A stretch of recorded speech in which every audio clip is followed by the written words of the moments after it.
It was lost in translation somewhere along the way, and golden letter M's became the snakes of olden days. An apple was translated into a small round cake, the symbol of a guilt too sweet to satiate.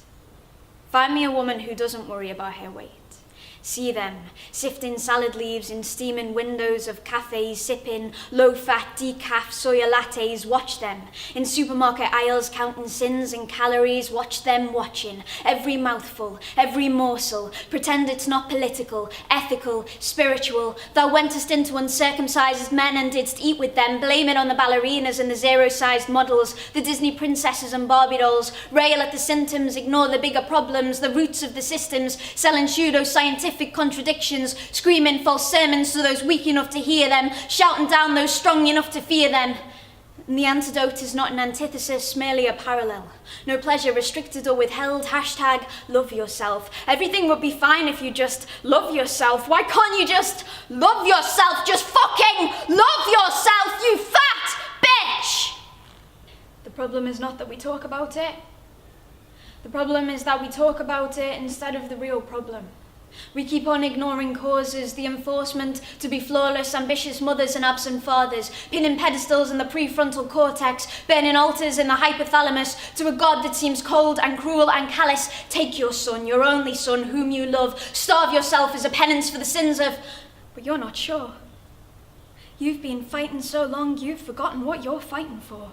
Your knees are quaking, your spirit is caving with every love lost, every failed application, every weekly weigh-in. Offer up your life. We offer you our souls and bodies to be a living sacrifice for the refugees and nuclear bombs, the poverty and genocides. There are so many children starving while we tuck into cakes and pies. Well, sometimes I just can't do it. I just can't take another bite. Sometimes I can't bear to live while so many others die, and my mind builds the only barriers it can build to survive, even as it kills me as I hide behind the tide. I'm waking cytokine. Oh, but I won't pretend to be the angelic anorexic. There was a devil on my shoulder. I was as much its keeper as its victim, but you can't kill what sheer embarrassment compels you to keep hidden at the bidding of social niceties, gender norms, professionalism driven by the strained logic of what we will or will not say. We have grown so used to other words beginning with A. Alcoholic, autistic, allergic. My name is Amber and I'm an... But you choke on the word.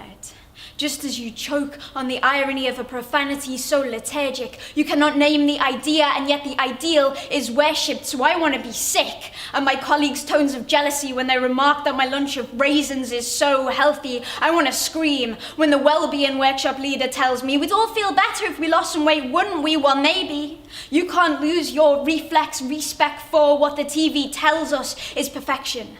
And yet there is nothing glamorous, nothing poetic in the slowest form of suicide, in dying just enough, just a little at a time, in dying just enough to keep yourself alive. And even my own eyes slide over skeletons in the streets, wishing I could not see them.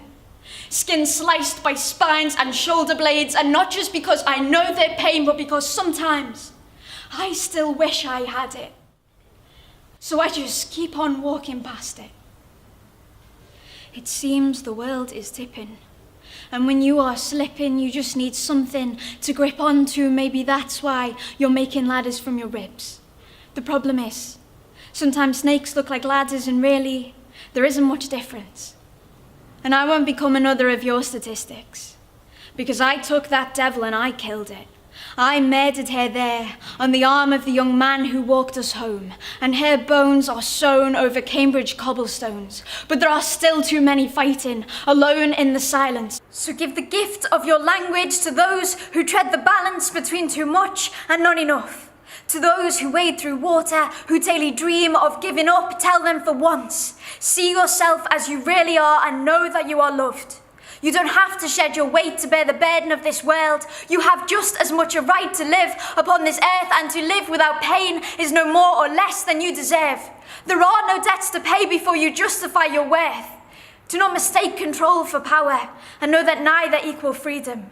Do not cling to your demons just because you think you need them, because you do not know who you will be if you beat them. The voices in your mind do not define you. And while demons don't always die, you can keep them chained up far behind you. Know that your outlines will never circumscribe you, can never shape the strength and soul that lives inside you. Take my words, my life, my love, and let them redefine you. And know that no matter how lost you are, keep listening, and you will find you.